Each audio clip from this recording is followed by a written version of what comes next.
guys, Marcel here. I'm a few days after the Coco event in Florida, or the TOP Invitational for Balon Mac. So I'm going to be showing you my top 8 deck profile for the U6 Resurgence Brawly deck. So let's get into it. So we got Brawly Leader, of course. Good old reliable, right? You guys should know what he does. If not, attacks, takes life, draws a card, untaps 2 when he awakens. When he awakens, he has 2 activate mains, which is rest mode a card and take a card from your life, restand any card in the field. Awesome effect. So we'll start with the deck. It's going to be a U6, like blue-yellow value type deck. It's kind of like after button, so this deck's actually more useful because your opponent can't restand their energy. I'm going to start it off with Bloodlust.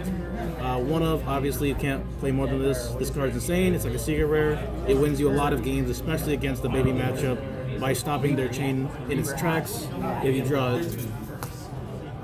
Again, for baby, we have Flying Nimbus, 2 of these.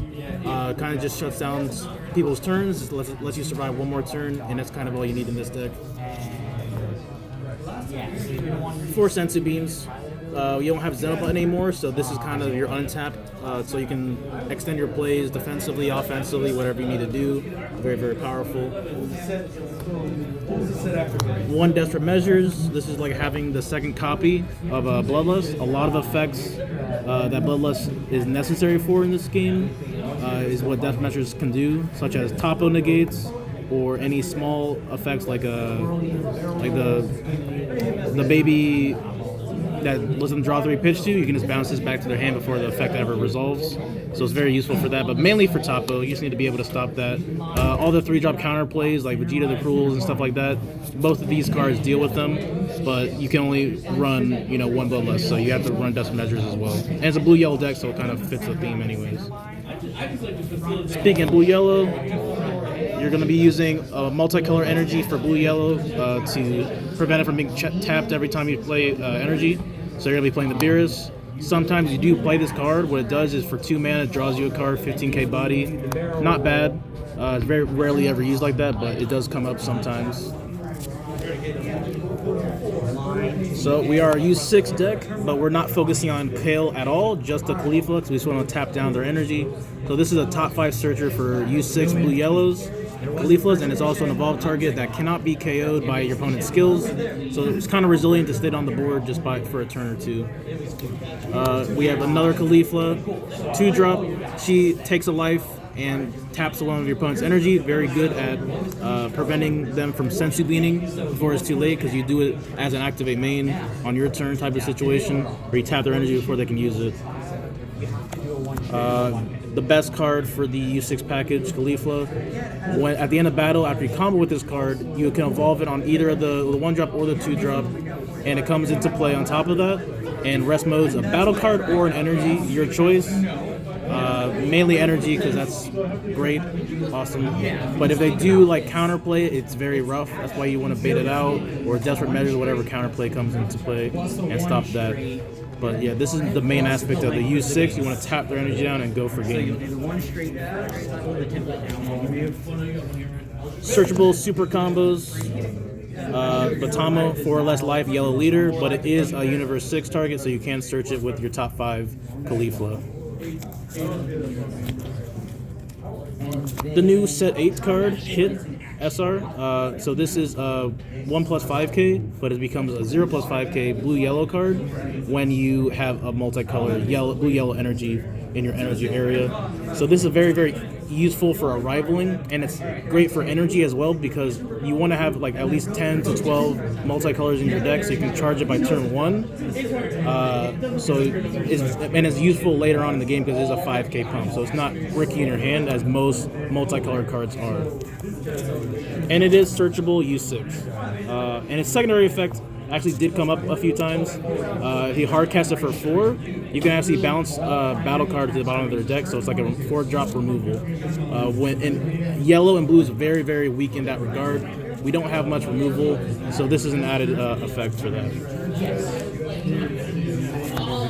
The engine the way that you start the U6 package is able to reduce the cost of the combo cards. Chomp of Autos, one of the most resilient cards on the board. Once it's on the board, it's kind of staying there. If they try to remove it, you're just going to be able to bring it back. And it reduces all your combo costs. So very, very useful. Blue-yellow energy as well. So does anyone ever try to keep killing it? No, I think they learned their lesson the moment I bring it back the first time. Oh, okay. Yeah. All right, another searchable U6, the secret rare, because it is a Kefla, so it is a U6. This is very, very important against the Hatchiyak matchup, and it's really great that you can top 5 search it. Once there's 6 energy that your opponent has, or 6 things on their board that they have tapped, it becomes a 5-drop. And it taps 4, draws 4. So you can tap 4 energy, blockers, like 4 of something, and draw 4 cards. It gets you a lot of pressure, and it's triple strike, 40k. And your leader effect can just re-stand it, so you can triple so 40k. Good. He has value. The last multicolor we have 2 Bojacks. Since we do have the hit, which makes it an easy arrival blue-yellow, we can easily 1 mana Bojack, which rest modes something and becomes a blocker. And the disrespectful mill as well. You ever killed someone with the mill 1? No, never. Never? I need to learn from Dehan about the milling. Alright, so in addition to the U6 package, we took out Kale, but we replaced it with a generic good stuff, which is going to be our Goku Blacks and our Great Apes. This is what you would see in most button lists for blue-yellow. We're just transitioning it over to U6, and they're very, very solid additions. Goku Black lets you pretty much be a 1-drop, draw 2, pitch 1, which is pretty similar to the baby players that they draw 3, pitch 2. Crazy. But you're very, very lenient with that, so you can just play it and you're not going to be punished by tapping out, because it'll just untap you at the end of their turn. Playing 2 of these when you awaken will untap 2 energy, which is very, very powerful, and you get 2 15k beat sticks for the turn. Generally very useful. On turn 2 and turn 3, you generally want to just be playing these and leaving energy open, so you can Sensu Beam, play a Great Ape, or just have 2 energy open and play a Great Ape. So your in-between turns is like your turns on this is going to be playing this, and your in-between turns are going to be playing these. So you just cycle between them. Like, use your Sensu Beams wisely. This is what you have to be doing without a Zendo button. You have to be very careful about your energy. So you're trying to do energy manipulation with button gone? Energy manipulation with button gone. You're going to have to be abusing your Goku Blacks a lot more. So the very, very spicy tech here, we got Baby Vegeta from Set 8, the Unfair Choice. This is the one that activate mains, rest mode something, ignoring barrier, and then it also has another activate main that says kill a card ignoring barrier that's in rest mode. By pitch, and either of these effects you get to pitch a card. None of these effects are once per turn. So you can just literally destroy a board no matter what it says, unless his name is Chomp of Autos, obviously. But you could pitch a card infinitely. It's like, hey, I'm gonna pitch a card, you're gonna pitch a card, I'm pitch a card, pitch a card, pitch a card. But I would just ignore that. I would not try to do that at all. This is mainly for cards that have barrier, such as Piccolo, that give this deck a hard time, because all your cards are less than 5-drop, and they don't have barrier, so you need to get rid of that card off the board as fast as possible. This is actually one of the answers that blue and yellow have. So like I said, blue and yellow have rare cards that actually pop cards, and this is one of them. So take advantage of that. Mostly all we do is rest mode things, rest mode, rest mode, rest mode. But we need to actually kill things so we can get through. Alright, so near the end here, we got my boy Mira Champa. Mira Champa. The boys, right? 3 life GG. 3 life GG. With Brawly effect, you restand the Mira, his attack becomes infinity, times 2. So, and you just dump with the Champa. This is mostly how you win games after you tap them out with your Cauliflas. You have to make sure that your opponent is already awakened so they can't untap 2 energy, and then try to go for a final push with just the Mira Champa play. And if all else fails, you got the brothers, got beers, just in case someone does go all out. You're just like, all right, bro, you got me. I got nothing. Psych. Remove the triple strike. I'll take 1 point of damage. Yeah, I got with that earlier today. Very, very strong. It's just a one-of just to have on that exact scenario.